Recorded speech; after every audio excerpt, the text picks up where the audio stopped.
All right, Living on the Oregon Coast fans, I've got a new spot for you today.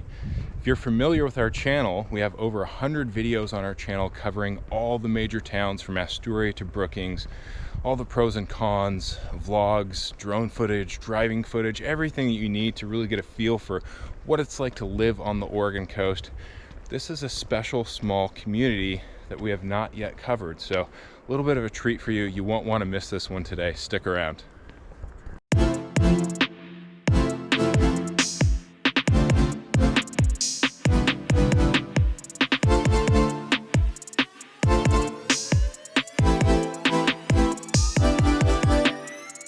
All right, welcome back to the channel, or if you're new to this channel, Living on the Oregon Coast, and you want to see more about what it's like to eat, sleep, play, all the pros and cons of living on the Oregon Coast, make sure and subscribe to this channel. We release new videos every single week. My name is Seth Marchant. I'm a licensed broker in the state of Oregon.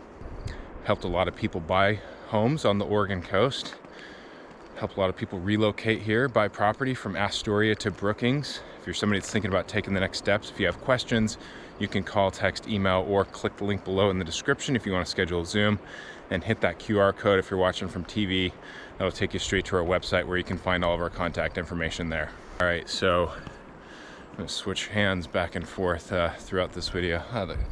It's a little bit better picture actually on this side. The ocean is about 1,200 feet or so, maybe 1,400 feet or so in that direction. So all of these homes right here are oceanfront. Although, as you can maybe see in this video, you'll maybe be able to see in the drone footage as well, not all of these homes, unfortunately. Maybe it's one of the downsides of this neighborhood or this area. You don't always have water views from the waterfront homes, but you are walkable to some of the best beaches, in my opinion, along the Oregon coast. If you want unobstructed beach, this is as good as it gets. You have miles and miles of unobstructed beach in this area. This is unincorporated in Clatsop County. The name of this community is Surf Pines. There's over 400 homes here. It's actually the largest gated community along the Oregon coast. Not a ton of gated communities along the Oregon coast. There's quite a few in Florence, but in general, there's not a whole lot of them, and they do tend to be smaller. So to have a gated community with over 100 homes would be considered a much larger gated community. This area was initially developed around the mid-1900s. I'll show you a picture of what it used to look like back then. Looked quite a bit different back then. You can see in the background some of that grass. I believe it's not native. I believe the grass, I believe it's more native to Europe. That grass and a lot of the pines that you'll see in the background here were added to this community to help stabilize the dunes. Before, the grass and the pines and some of the other plants that they added here, before that, this was mainly farmland. There's actually quite a bit of soil here, mostly soil, but now all the way up until these houses that you'll see in the background here, there's sand. And like I said, it's about 1,200, 1,500 feet or so to the beach. So the sand makes its way quite a ways back. That wasn't the case back in the 1900s, or at least that's my understanding. More like just a couple hundred feet back then. Before they added the grass and the pines and everything to sort of help fortify the dunes, which I guess this grass is considered an invasive species, so took over really quick. But before that, like you probably saw in that older picture, the homes here actually did have water views. There's going to be two roads. I'm on Ocean Drive. There's two roads that run parallel to the coast. The other one is Mannion Drive. A little bit more elevation over on Mannion Drive, so those houses having a little bit more elevation, you're going to find some water views there. A lot of them are now blocked by some of these pines that you see in the background now. And I only mention that because people moving to the Oregon coast, people relocating to the Oregon coast, buying second homes on the Oregon coast, whatever it may be, like you've probably heard in so many videos, and probably just like you watching at home if you're thinking about moving here, the number one thing that people always want to be able to see is the ocean, or at least some sort of water. But water views are probably the number one thing on most people's list. So that's the reason why I mention it. You can find some water views. You're going to find some of the houses here, like maybe the one you saw in the background a few minutes ago, that do have structures, like elevated structures that go up to their roof. So you can at least get some sort of water view. But one of the really big benefits of this area is how quiet it is. You probably noticed that already. Not a whole lot of traffic coming through here. A lot of the homes here are second homes, so they're not going to be occupied full time. One thing you also see too, and probably see it here before I get done with my walk, but a lot of signs in the yard that say no short-term vacation rentals. There's a fair amount of residents here that don't want short-term vacation rentals, although they are currently allowed. Now, in order for the HOA to ban short-term, and yes, there is an HOA here, not too expensive though, it's under $1,000 a year, mostly covers common area maintenance. There's a full-time employee that pays for as well as maintaining things like the gates. But it would take 75% of the residents voting against short-term rentals in order for those to be banned. So probably not going to happen. If you're a part of an HOA, if you ever attended an HOA meeting, probably know that oftentimes, or it's not uncommon, most of the residents don't even attend those meetings. So pretty unlikely that that would ever happen, but you do see quite a few signs throughout here for people that oppose short-term rentals. Although with that being said, to me, I don't recognize this area as really kind of like a party area or an area where there's a lot of evidence of short-term rentals. You might find that some places more like Lincoln City, where you can, the big complaint is like the partiers, people being loud, staying up late, doing short-term rental type of things, parties, bachelor parties, bachelorette parties, stuff like that. I haven't seen that around here, but hasn't stopped a lot of the residents from still wanting to oppose short-term rentals. If you are looking to rent a place in here, you can probably find one. Or if you want to buy a property in here to use as a rental, probably won't be a problem for you. There you go. And I'll get to some of the real estate market and some of the real estate numbers towards the end of this video. One thing that's kind of nice about this area too, hopefully that leaf blower is not too loud in the background. You actually don't hear too many leaf blowers. If leaf blowers bother you, gas-powered leaf blowers, you will find those in more expensive or more affluent communities a little bit more often. You don't really hear too many of those around here. But one thing that is cool around here, if you enjoy wildlife, there is quite a bit of wildlife in here. You can always find deer pretty much any time, day and night. There's quite a few elk in here too. I'll show you some elk footage. Got some good elk footage. Actually, I've got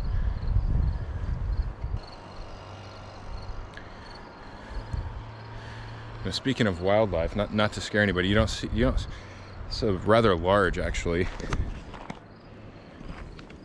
I don't know what you can tell from the video. It's a pretty large Gartner snake. It's actually one of the biggest Gartner snakes I've ever seen. You don't see too many of those around here, actually. But aside from that, lots of elk, which people always like, I think. Lots of birds too. Not an expert on birds, but I've seen pheasant, bald eagles. There's raptors that are hunting those fields that you'll see in some of the drone footage. Probably presumably for like mice or something like that. Haven't seen any bears in here or mountain lions, although mountain lion made national news recently, showing up on Haystack Rock in Cannon Beach, so that's pretty uncommon. But if you're somebody that appreciates seeing wildlife, especially deer, you're gonna see a lot of that in here. So this area does have a little bit more of a remote feel to it. We're just sandwiched right in between Gearhart and this is technically, Surf Pines is a part of Warrenton, although like I mentioned, it's unincorporated, but same zip code is Warrenton. Now, as far as like your shopping goes, this is probably a pretty good place as far as being close to shopping. Probably the biggest shopping hub along the entire Oregon coast is just about 10, 12, 15, depending on where you're at in Surf Pines, minutes north of here, where you've got Costco, Walmart, Fred Meyer, and a bunch of other things, pretty much everything that you could want. Just a couple minutes beyond that, you're gonna get into Astoria, where we've got a ton of great restaurants. Just south of here, you've got Seaside, maybe a 15-minute drive from here. There's a Safeway there. Between those two for your shopping and as well as your restaurants, you could probably make the argument that you're probably as close to as many good restaurants as there is along the Oregon coast. You can throw Cannon Beach in there as well. It's about 30 minutes south of here. That's something we always get asked about, is the shopping situation and the restaurants, because if you're not really familiar with the Oregon coast, it is a little bit scarce. It's not as developed as maybe some of the areas that you're coming from, especially for you Californians. You know, the Oregon coast is a lot more rugged and remote than pretty much anything that what you're used to in California. So this little section right here, restaurants and shopping, probably about as good as it gets, as long as you're willing to drive, like I said, about 15 or 20 minutes. And there is food within 6 or 7 minutes. But you'll probably find yourself driving a little bit farther if you live here, or at least have a second home here. Now, as far as beach access, if you aren't waterfront, there are a handful of trails throughout this community that will take you to the beach. I'm coming up on one now. And one thing that's really unique about this beach, we'll take a look. Well, since we're here, we'll take a look. Of course, you've got your tsunami evacuation map as well. Very important. In this place, you are going to be susceptible to tsunamis here. There's a high point in this neighborhood, Strawberry Hill, that's probably going to be pretty close for just about anybody. So if you have to get out of here pretty quickly, it's just maybe 3 or 4 or 5 minutes without actually evacuating the entire area. So I think if you're really worried about tsunamis, just know that there is a high point in here that you're probably going to be safe. Kind of just depends on the size of the tsunami. For all of you retirees, there is a hospital in Astoria about 20 minutes to the north of here, and then there's also a major hospital in Seaside about 20 minutes to the south of here. There's 7 hospitals total, major hospitals along the Oregon coast. So this is one of the few places where you're actually going to be right in between 2 major hospitals. One thing I would say that's really nice about the beaches here is the beaches here are not super congested. You can definitely get out to the beach and not run into too many people. So if you want to take the dog out, not bump into too many people, you're definitely going to be able to do that, with the exception, you know, of like holidays and other things that other events that are going on, like we just had Hood to Coast, for example. One maybe downside, it might be enjoyable for some people, but also kind of a downside is driving on the beach is allowed from Gearhart to Warrenton. So you do have to watch out for cars when you're down there. Although it is fun to take a drive on the beach, especially watching a sunset or something like that. Pro tip, if you're going to drive on the beach, one thing you should probably understand is your traction control. Most cars are going to have traction control. If you don't know what that does, traction control simply kills your power whenever your tires lose traction, prevents you from slipping. Well, when you're driving sometimes in mud, snow, or in this case sand, you don't want to lose power when you're losing traction. So you usually want to turn off your traction control when you're driving on the beach. The people that I see getting stuck at her most often are people that did not turn off their traction control. That is a double-edged sword, though, I will say, because when you do get stuck and you turn off your traction control, your tires are going to start digging, and then you're going to get really stuck. So you got to be careful with turning off the traction control if you get stuck. Best thing to do is just to quit trying to move forward, back up, and you might even have to rock, but probably gonna have to turn off the traction control if you're driving on the beach. Let me tell you a little bit about the real estate market in here. So like I mentioned, there's over 400 homes. There are a fair amount of lots in here as well. I don't think there's currently anything on the market, but there are a lot of vacant lots in here. So if you did want to buy a lot in here, even if something's not on the market, you probably still find the owner and potentially make them an offer. There's going to be a lot of new construction going on in here for probably decades to come. You probably saw I just walked past a for sale sign just back there. There's currently 3 homes on the market. There's been 5 sales in the past 6 months, so not a whole lot of turnover in here, but usually there's at least 1 or 2 things on the market throughout the year. Right now there's 2 of the homes, like you just saw the one back there. I think that one back there is like a 3-bed, 2-bath, maybe 2,000 square feet, something like that. But I know it's listed at 1.02.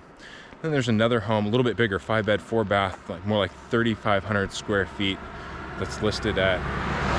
And there's our local Surf Pines full-time employee Drives a little white Ford Ranger, says Surf Pines on the side, listed at 1.2 million.